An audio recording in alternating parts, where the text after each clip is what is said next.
Hi everyone, my name is Grigory. I am technology evangelist at Voximplant.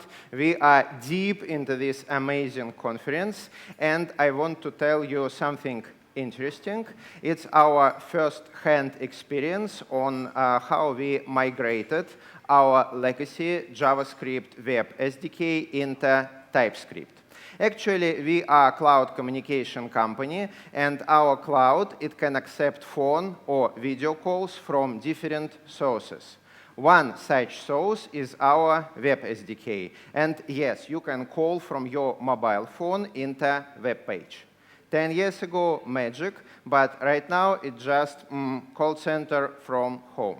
Our Web SDK, it's not huge. It's only 13,000 lines of source code. That's under 1/4 megabyte in weight. Not a big deal, you say. Yes, until we speak about WebRTC.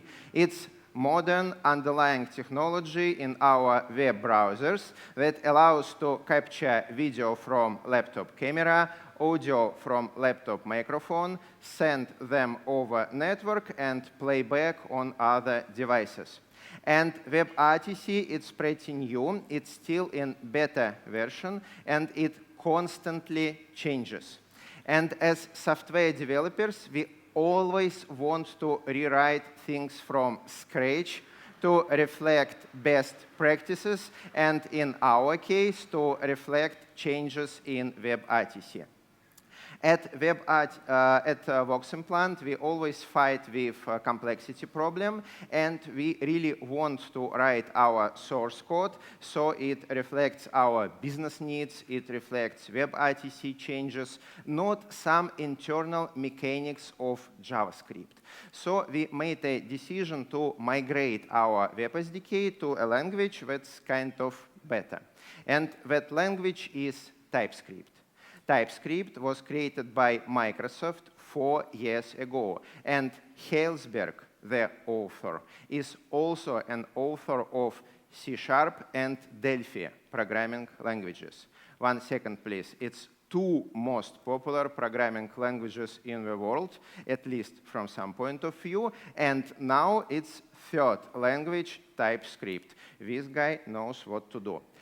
TypeScript is backward compatible with JavaScript. It's really cool because our existing JavaScript source code is also perfectly valid TypeScript source code. You don't need to add types, you don't need to modify anything. It's already TypeScript. Just compile. And for compilation and other things, TypeScript is based off NPM. And by NPM, I mean Yarn. It's modern, it's fast, it's working differently from NPM, and you just install all your favorite tools, including TypeScript, and it just works everything. TypeScript also adds features to JavaScript. It adds ES6, ES7, ES2015, ES2016, even ES2017 into the plate, and types. Actually, why TypeScript? There are really lots of languages we can use in place of JavaScript, because it's from Microsoft, of course. Just joking. First of all, TypeScript is backward compatible with JavaScript. So if anything goes wrong, we can always throw out types, return to JavaScript, modern JavaScript, and ta-dam, everything is back. Also, TypeScript adds lots of cool features. It's async, decorators, interfaces, and types. So I want to speak about types. Types are actually traps for our errors. If we search Wikipedia, what are types? We can read that types are here to reduce amount of errors in our programs. But how types can reduce amount of errors? All programming languages, we can separate them into two broad categories, like static programming languages and dynamic programming languages. But wait a second. We can also separate them into other two broad categories: strong typed languages and weak typed languages. So what's the difference? Normally, we say like dynamic languages, they do not have types, but static languages, they do have types. In reality, any programming language has types, even Lua. So what's the real difference? The real difference is who defines types. With static typed languages like C++ or C#, it's actual software developer, we, who define types. And with dynamic programming languages, it's tricky. The language itself defines types for us. Types are here, we just can't see them. They are defined implicitly. So with strong typed and weak typed, the difference is in the level of protection. With strong typed languages, the language offers strong level of protection. And if we are trying to do something silly, like adding string to number, the language will protect us. It will raise an error and show us that most probably it's not what you are trying to do. You are doing something wrong right here. And with weak typed languages, the level of protection is weak. Actually, weak typed language, it will not protect us. Instead, it will try best guess on what we are trying to do, like JavaScript. And we all know that best guess is not always the correct guess. It's an famous bad part of JavaScript, how it guesses on types. So let's check some source code. Actually, it's the only source code example on my slides. I don't want to show lots of code.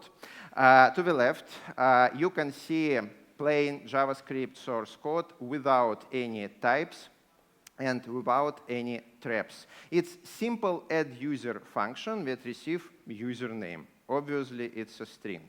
But after half a year, some software developer, maybe it's myself, introduces a refactoring. And name changes into identifier. Perfectly valid refactoring, speed, blah, blah, blah. But unfortunately, that's string changing into number. So our code breaks. And if we are unfortunate and no linters, it breaks in production 1 month ahead. So to the right, we can set a trap for our error. Via Typescript syntax, we just define that our name is a string. So if after half a year, same software developer go and try to refactor their code by introducing AD, the compiler, Typescript compiler, will instantly describe that, sorry, something is wrong. That's types, and that's the major difference between dynamic languages and static languages. So they have strong and weak points on them. With dynamic languages, we can write code really fast. It's JavaScript for us. We just prototype, prototype, prototype, and it's really fast. But there are problems. Types that are automatically set by language for us, they are not only always in places we want them to be. And most of the time, type checks will occur at runtime. Of course, there are linters, but they will not help us in all situations. With static languages, we need to spend time and efforts to manually place all traps and types, and we need to think what are they. But the profit is these traps are armed, and if something goes wrong, the language instantly shows us that, sorry, you just made an error. Typescript adds Gradual typing to the plate.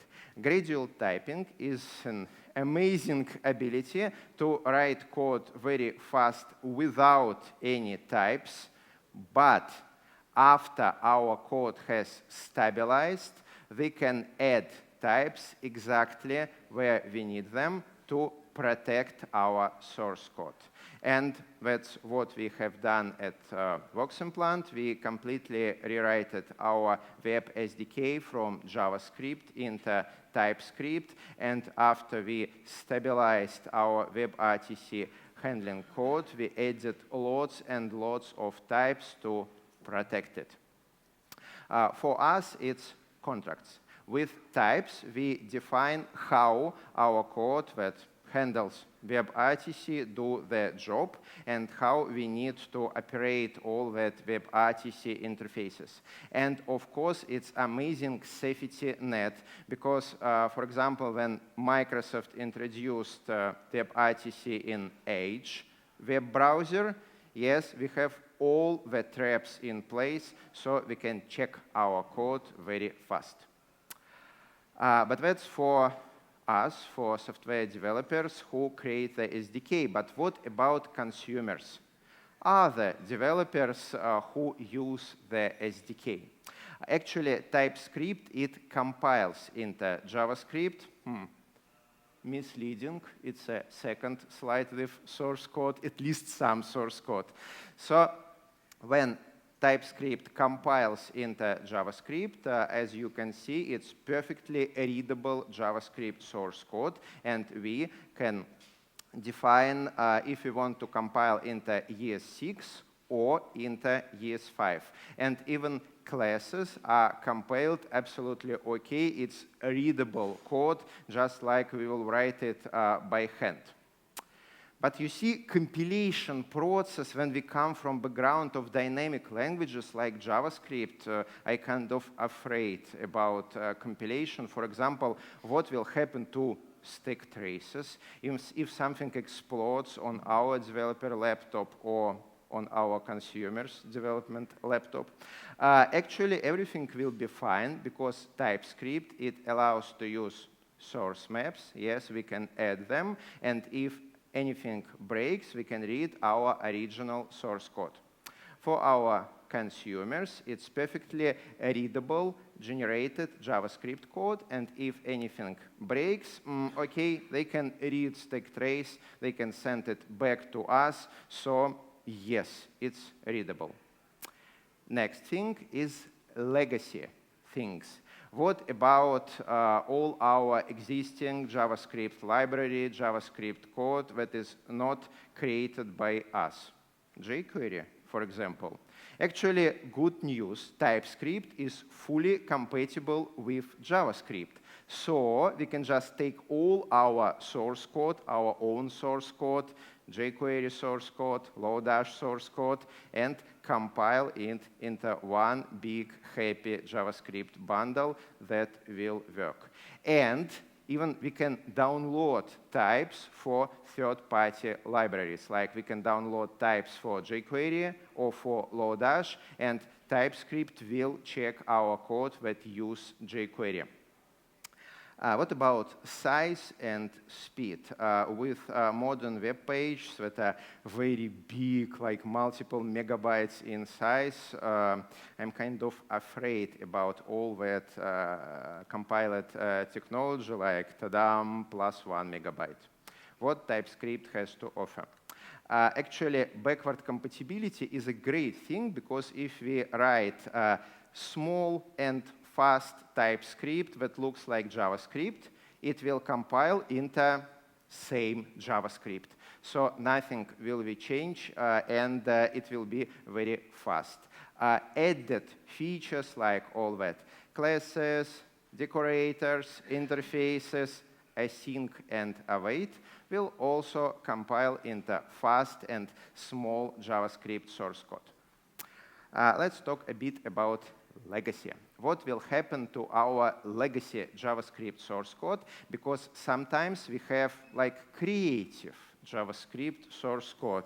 You know that like function, that is enum, that is object, and blah, blah, blah. For such situations, TypeScript offer magical any keyword. We just, OK, that piece of source code, let it be any type. And TypeScript will assume that we can do anything with it, just don't mess with it a lot.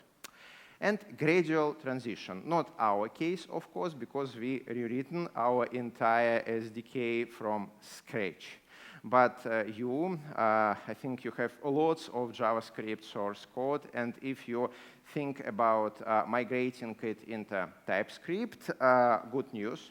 Modern TypeScript versions, they can handle both TypeScript and JavaScript source code. So you can take your existing product, JavaScript product, and compile it with TypeScript.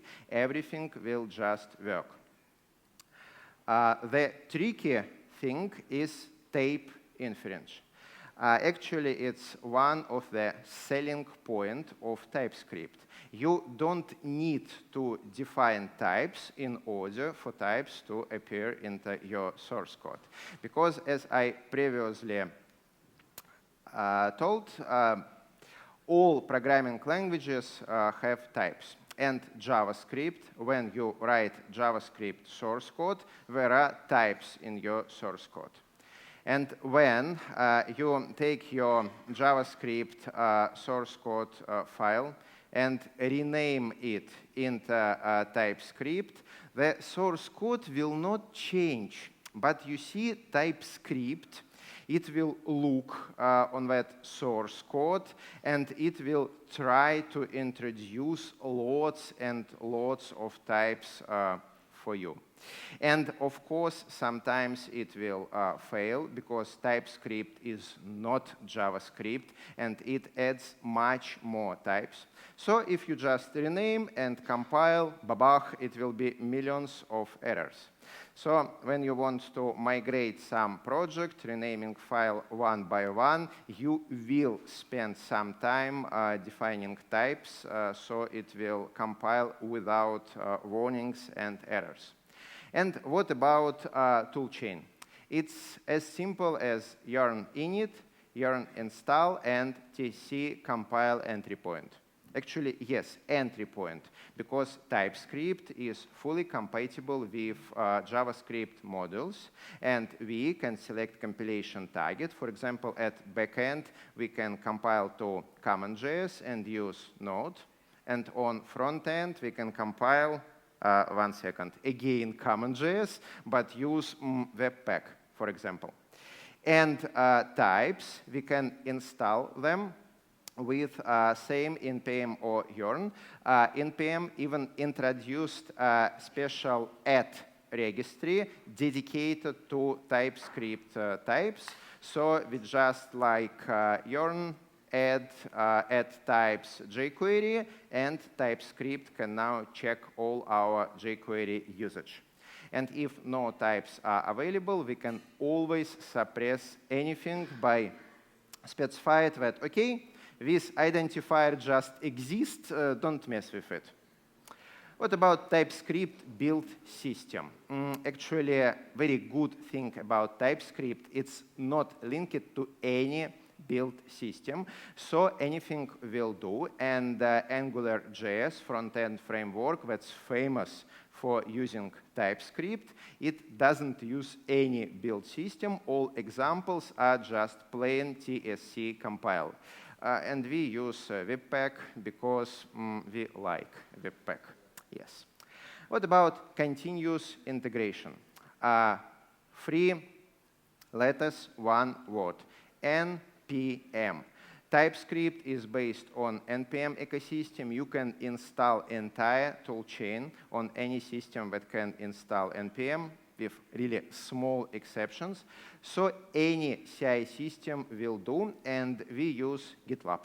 It's free, it can be installed inside our private cloud, and it evolves really fast.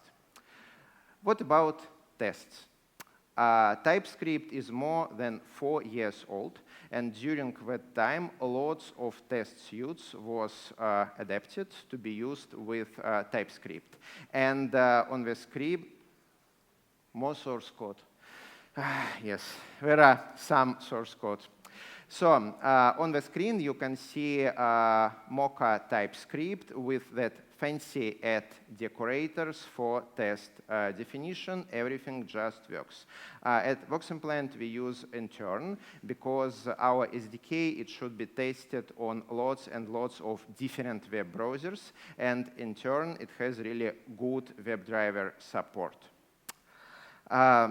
From my point of view, TypeScript, it sounds too good to be true, actually. Yes, what about practice? In last few years, the best things in practice are gradual typing. You can write code fast and then add types.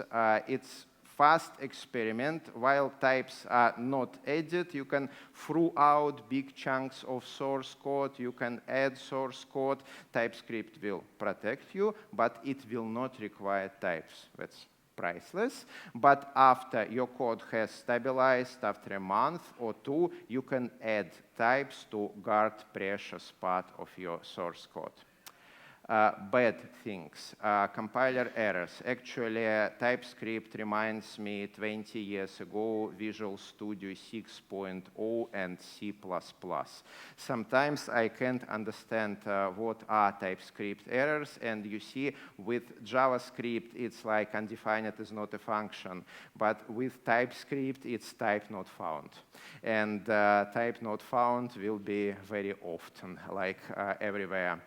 You need really strong software developers to handle all these type definitions and errors, because you can't just take a rookie and give him a book like, that's TypeScript in 1 week for you, and after 1 week, no, sorry, you will not have a TypeScript developer. So, let's sum it up. With TypeScript, main selling point are traps for errors. When you define types, you guard your code, and if something breaks, TypeScript instantly shows you where something is wrong. TypeScript adds lots and lots of features into JavaScript. It's beyond years 2016, even 2017. Heilsberg brings everything of interest to TypeScript, everything that he thinks is good for the language. Gradual transition from existing JavaScript source code into TypeScript is perfectly possible, and it's a good way to do. Actually, you get your existing JavaScript project, compile it with TypeScript, and rename file one by one. And TypeScript is supported by Microsoft. We all remember that epic failure with Silverlight technology, yes? And Microsoft remember too, so they do not want this issue to repeat itself, and they are very strongly committed to TypeScript technology. And of course, NPM and Yarn ecosystem, it's one of the best ecosystem existing for developers right now. Bad things, we need to place types and traps manually in our source code. That requires time, that requires efforts, and sometimes that produce error messages from hell. And we need really strong developers to handle all that messages just from hell. Sometimes there is no correct way to rewrite our source code, so we either completely change it or just suppress types. And for some very rare legacy libraries, no types are available, so we can write types ourselves or do not check types with TypeScript. So let me play in future prediction. Actually, I can't predict future, but I can tell you about some lessons learning while working with TypeScript. For us, TypeScript is 3 things. It's contracts, interfaces, and types. These are selling points, and these are really strong. Entire Web SDK migration took 3 months, yes, and actually source code size, it increased from 250 into 800 kilobytes, but number of lines didn't change so much. It's from 11 to 12. Why? Because we don't added any additional logic to it. No additional code. It's just traps. Traps everywhere. Lots of types and traps that guard our code, that guard us against changes in WebRTC. And actually, we was able to bring more internal software developers into the project because now they are not afraid to make changes. If they break something, Typescript instantly shows, ta-dam, you just messed with interface. Please fix it. So actually, that's all. Please, your questions.